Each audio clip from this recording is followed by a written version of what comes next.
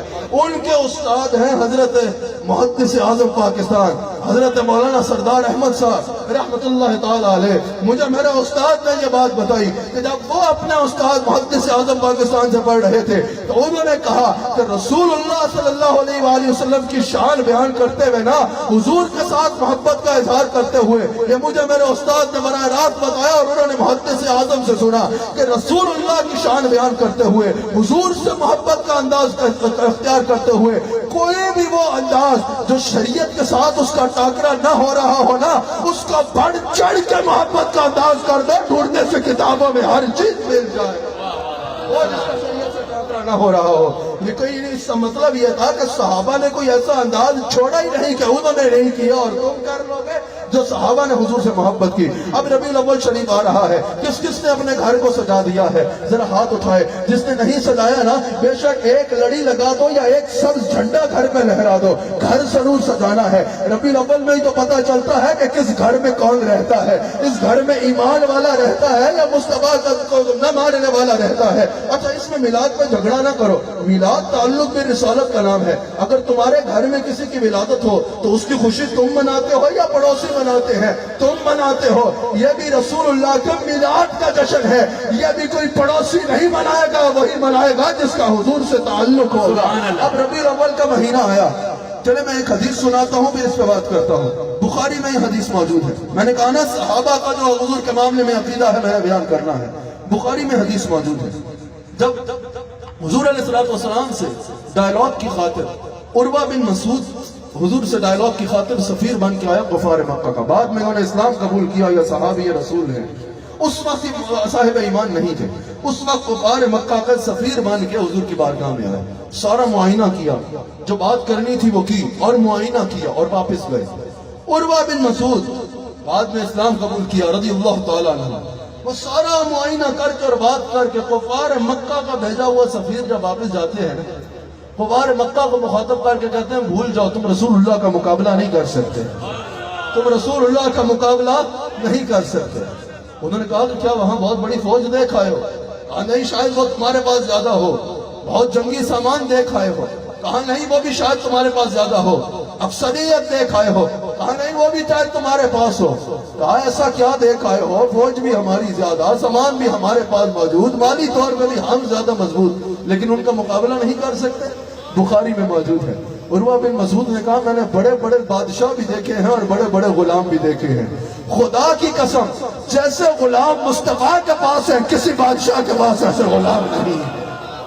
جیسے مصطفیٰ کے غلام اپنے آقا سے محبت کرتے ہیں نا، کسی بادشاہ کے غلام اپنے آقا سے ایسی محبت نہیں کر سکتے. اب یہ ایک بات بخاری میں موجود ہے. انہوں نے پوچھا عروہ بن مسعود ایسا کیا محبت کا انداز دیکھ آئے ہو؟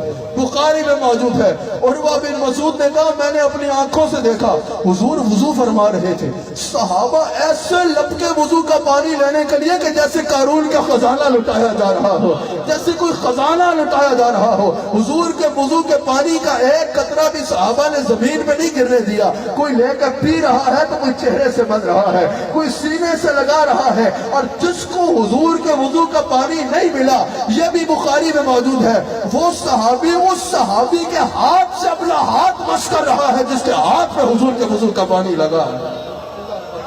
یہ ہے عشق رسول صحابہ کا. پھر کہا میں نے دیکھا ہلاک اگر منہ مبارک کاٹ رہا ہے، ایک بھی حضور کا منہ مبارک زمین میں نہیں گرنے دیا صحابہ نے، بلکہ لے کے کوئی دستار میں سی رہا ہے اور کوئی وصیت کر رہا ہے میں مر جاؤں تو اس کو میرے ساتھ قبر میں دفنا دینا.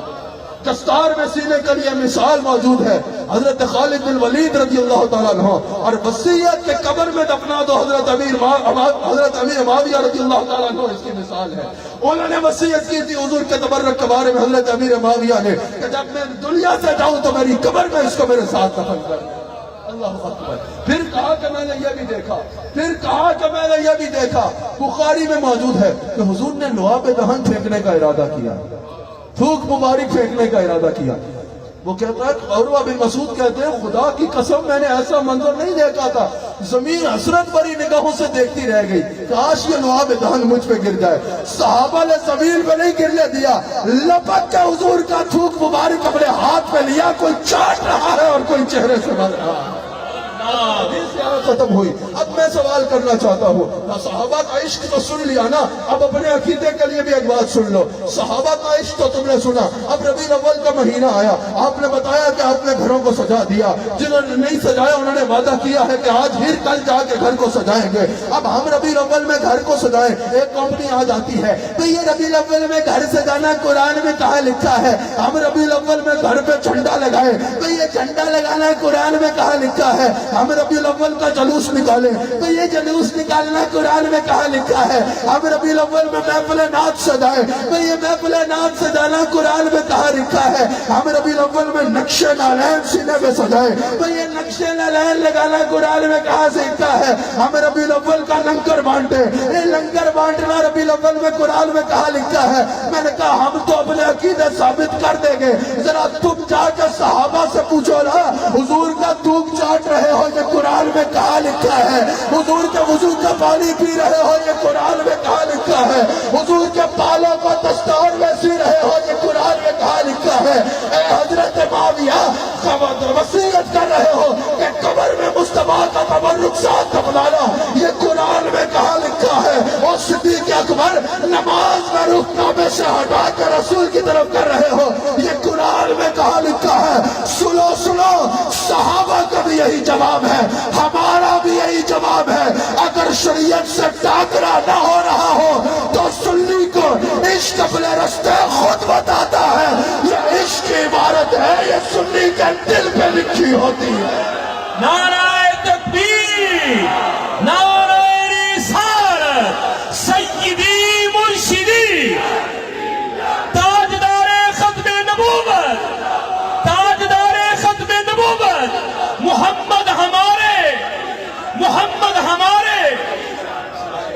کہا یہ عشق کی عبارت ہے, یہ سنی کے دل پہ لکھی ہوتی ہے, یہ سنی کے دل پہ لکھی ہوتی ہے. الحمدللہ جو عقیدہ صحابہ کا ہے نا حضور کے بارے میں, یہ کہاں ہے بھائی, وہ کہاں ہے, حضور ایسے کیسے تو ویسے کیسے, یہاں سے حضور کی شان ثابت کرو. اور سارے جہان میں تمہیں اتنی تکلیف نہیں ہوتی, حضور کی بات آ جائے تو تمہیں تکلیف ہو جاتی ہے. سنو بخاری میں حدیث موجود ہے, حضور علیہ السلام مینا میں جلوہ کر رہے ہیں, خطبہ ارشاد فرما رہے ہیں. سنو صحابہ کا حضور کا عشق کیا تھا اور حضور کے بارے میں عقیدہ بھی کیا ہونا چاہیے. حضور خطبہ ارشاد فرما رہے ہیں اور فرماتے ہیں میرے صحابہ آج کون سا دن ہے. سب کو پتا ہے یوم النحر, کوئی نہ بولا یا رسول اللہ ہمیں نہیں پتا کون سا دن ہے, آپ جانتے ہیں. حضور علیہ السلام نے فرمایا اچھا یہ بتاؤ یہ کون سا مہینہ ہے. یہ بخاری میں موجود ہے, یہ کون سا مہینہ ہے. سب کو پتا تھا کہ حج رمضان میں نہیں کیا جاتا, حج محرم میں نہیں کیا جاتا, سب کو پتا ہے حج ذی الحج میں کیا جاتا ہے. کہا یا رسول اللہ ہمیں نہیں پتا کون سا مہینہ ہے, آپ جانتے ہیں. حضور نے فرمایا یہ کون سا شہر ہے. عرصے سے ہر نبی کے دور میں اس کا نام مکہ ہی تھا. کہا کہ یہ کون سا شہر ہے. کسی صحابی نے یہ نہیں کہا مکہ ہے. سب کو پتا تھا کہ مسلمانوں کا حج ایران میں نہیں ہوتا, مسلمانوں کا حج مکہ میں ہوتا ہے. آج بھی مسلمانوں کا حج ایران میں نہیں ہوتا, مسلمانوں کا حج مکہ میں ہوتا ہے. سب کو پتا تھا کہ مسلمانوں کا حج کہاں ہوتا ہے. بولے نہیں. کہا یا رسول اللہ ہمیں نہیں پتا کہ کون سا شہر ہے, آپ جانتے ہیں یہ کون سا شہر ہے. اللہ اکبر. یہ بات میں جو عاشق مزاج آدمی ہے نا وہ سمجھے گا. حضرت نے جب مجھے کہا نا عشق پہ بات کرنی ہے تو میں نے اس لیے اس کا انتخاب کیا اس حدیث کا. میں نے کہا یہ جو عاشق مزاج بندہ ہے نا وہ سمجھے گا. جس کا عشق عروج پہ ہو نا وہ یہ سمجھ جائے گا, چاہے حقیقت میں ہو چاہے مجاز میں ہو, وہ یہ بات سمجھ جائے گا. کیوں عشق کا یہ پہلا اصول ہے, دل لگی میں نہیں, عشق میں یہ اصول ہی پہلا ہے کہ جو محبوب کہتے بس بات ہو رہی ہے. محبوب سورج کو چاند کہے تو عاشق کو وہ چاند نظر آنا شروع ہو جاتا ہے. محبوب دل کو رات کہے تو عاشق کو وہ رات نظر آنے لگ پڑتی ہے. محبوب جو ہے وہ سیاہ کو سفید کہے تو عاشق کو وہ سفید نظر آتا ہے. عشق کا یہ پہلا اصول ہے کہ محبوب کے آگے عشق کے گھوڑے نہیں دوڑائے جاتے. کہا جاتا ہے جو تو کہے وہی ہمارا دستور ہے, وہی ہمارا منشور ہے. وہ پوچھا کون سا شہر ہے. یا رسول اللہ ہمیں نہیں پتا, آپ جانتے ہیں. کون سا مہینہ ہے. سرکار ہمیں نہیں پتا, آپ جانتے ہیں. یہ حضور نے فرمایا کون سا دن ہے. سرکار ہمیں نہیں پتا, آپ جانتے ہیں. یہ بھی بخاری میں موجود ہے. بعد میں کسی نے صحابہ سے پوچھا, یہ دونوں سوال اور جواب بھی بخاری میں موجود ہے. کسی نے پوچھا تم عجیب لوگ ہو, تمہیں نہیں پتا تھا کہ کون سا دن ہے. تمہیں نہیں پتا تھا کہ کون سا شہر ہے، تمہیں نہیں پتا تھا کون سا مہینہ ہے؟ کہا اللہ کی قسم پتا تھا۔ کہا پتا تھا تو بولے کیوں نہیں؟ کہا یہ تو پتا تھا کہ مکہ ہے، لیکن یہ نہیں پتا تھا مزاج یار کیا ہے، یہ نہیں پتا تھا حضور مکہ سننا چاہتے ہیں یا مدینہ سننا چاہتے ہیں، اس لیے نہیں بولے کہ شاید رسول اللہ کہہ دے یہ مکہ نہیں یہ کچھ اور ہے۔ اگر رسول کہہ دیتے یہ مکہ نہیں یہ مدینہ ہے، ہم نے سوال کیا بغیر اسے مدینہ مان لینا تھا۔ رسول کہہ دیتے یہ حج نہیں ہے رمضان ہے، ہم نے اسے رمضان کہلا تھا۔ اگر رسول اللہ کہہ دیتے یہ یوم النحر نہیں یہ کچھ اور ہے، ہم نے وہ کہلا تھا جو رسول کہتے ہیں، ہم نے وہی کہلا تھا۔ کیونکہ صحابہ جانتے تھے یہ رمضان بھی حضور کے لیے ہے، یہ حج بھی حضور کے لیے ہے، یہ زمین بھی حضور کے لیے ہے، یہ سما بھی حضور کے لیے ہے، یہ مکی بھی حضور کے لیے ہے، یہ مکہ بھی۔ لیکن کہنا نہیں اعلیٰ حضرت کی زبانی، یہاں ترنم میں پابندی تو نہیں ہے۔ زمین و زمان سبحان اللہ ہے آپ کے لیے مکین و مکان۔ شاید یہاں کچھ لوگ بیٹھے ہوں جو عیدگاہ کے مرید ہیں، ذرا ایک بار ہاتھ اٹھائیں گے؟ اچھا، اب آپ جو عیدگاہ کے مرید ہیں ہاتھ بلند رکھیے گا۔ آپ اس بات کی گواہی دیتے ہیں کہ میری ولادت بھی نہیں ہوئی تھی تب سے افضل البشر بعد از انبیاء صدیق اکبر کے نعرے آپ عیدگاہ میں سن رہے ہو۔ آپ یہ بھی گواہی دیتے ہو کہ 1997 سے آج تک لبیک یا رسول اللہ کا نعرہ عیدگاہ میں سن رہے ہو۔ ہاتھ اٹھا کے گواہی دو۔ او بھائی ہمارے عقیدے واضح ہیں، ہمارے عقیدے پختہ ہیں، ہمارا وہی عقیدہ ہے جو خواجہ عبد الکریم کا، امام محمد رضا خان کا اور مجدد الفسانی امام ربانی کا عقیدہ۔ وہ جس کا عقیدہ نیا ہو، ہمیں تو یہ عقیدے کٹی میں ملے ہیں۔ کسی سڑک سے اٹھ کے نہیں بیٹھ گیا، الحمدللہ نسل در نسل در نسل در نسل رسول اللہ کے در کا کتا ہوا، الحمدللہ۔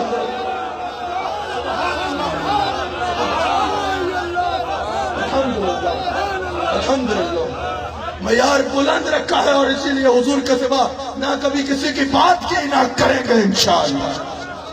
اپنا معیار زمانے سے جدا رکھتے ہیں، تو بات ہم تو حبیب بھی حبیب خدا رکھتے ہیں۔ زمین و زمان۔ اور ایک بات یاد رکھنا، میں سنی ہوں اور میں نے آج تک کبھی سنی کے بارے میں ایک لفظ بھی نہیں کہا، اور میں عیدگاہ سے چاہنے والوں کو بھی کہتا ہوں کہ اگر کوئی صحیح العقیدہ سنی ہو، اگر وہ میرا نام لے کے، میں یہ نہیں کہہ رہا یہاں کچھ ہوا ہے، اللہ کی قسم میں یہ نہیں کہہ رہا کچھ ہوا ہے، ویسے ہی تربیت کر رہا ہوں، اگر وہ میرا نام لے کے گالی بھی دے دینا، اگر وہ یا رسول اللہ کہتا ہے، آپ نے اس کا احترام کرنا ہے، کیونکہ ہمیں ایمان کا معیار حسان حسیب الرحمان نہیں، ایمان کا معیار مصطفیٰ جان رحمت صلی اللہ علیہ وآلہ وسلم۔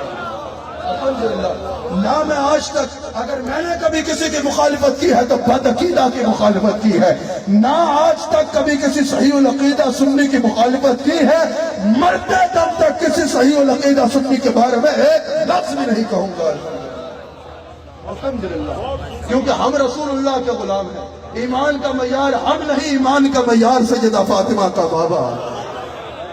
اچھا جو میں بات کر رہا تھا مکمل کروں، پہلے ایک اعلیٰ حضرت کا شعر پڑھ لوں، ترنم میں پابندی تو نہیں ہے نا۔ زمین و زمان ہے آپ کے لیے مکین و مکان، آپ کے لیے چن و چونا، چن و چونا، چن و چونا،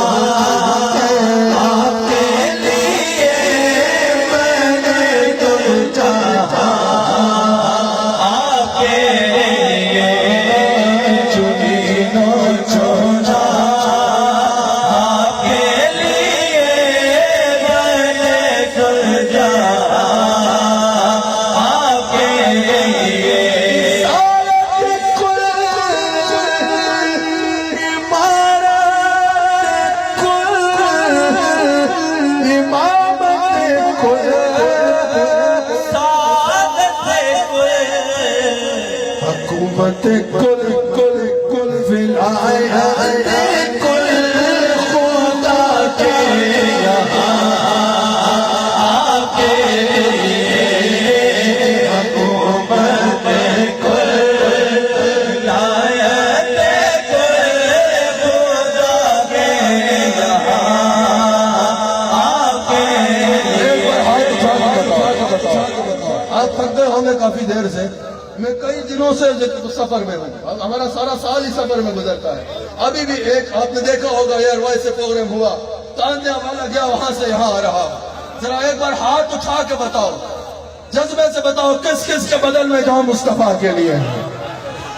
دہن میں زبان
کا اس کی حیثیت کا اندازہ جو ہے نا, اس کی حیثیت کا جو اندازہ ہے وہ اس کی مانگ سے ہوتا ہے, اس کی مانگ سے ہوتا ہے, اور اس کے مانگ کے معیار سے ہوتا ہے.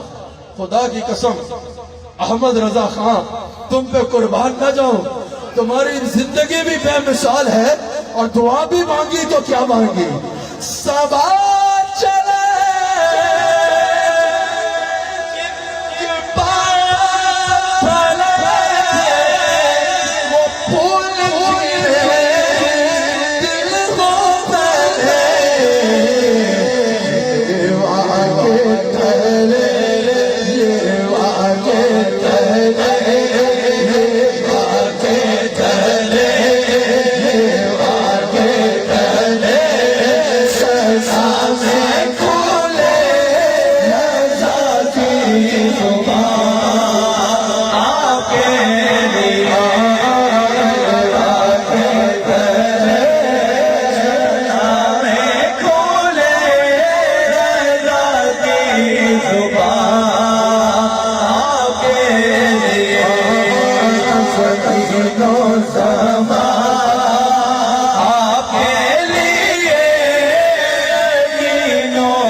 جو وقت دیا جائے نا, اس سے پہلے بات کو ختم کرتا ہوں, اس سے پہلے بات کو ختم کرتا ہوں انشاءاللہ, اور اس سے اس اپنی روایت کو برقرار رکھتا ہوں اور رکھوں گا انشاءاللہ.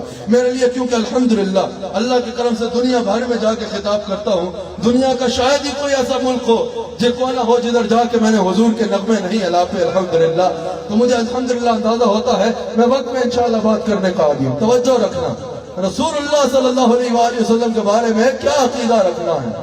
اب تو آیت پڑھی, اس پہ بات کر کے اپنے وقت میں بات کو ختم کروں گا انشاءاللہ. حضور علیہ السلام بخاری میں موجود ہے. ذرا سننا صحابہ رسول اللہ کو کیسے سب کچھ مانتے تھے اپنا. صحابہ کا ایمان کا مرکز مصطفیٰ کی ذات ہے. حضور علیہ السلام اللہ اکبر ظہر کی نماز پڑھا رہے ہیں, 2 رکعت پڑھا لی اور 2 باقی ہیں. عقیدہ سمجھ میں آ رہا ہے. عقیدہ اسی کا ہوگا جو بیان کرے گا. اسی کو پوچھا کرو دا کی عقیدہ ہے. 2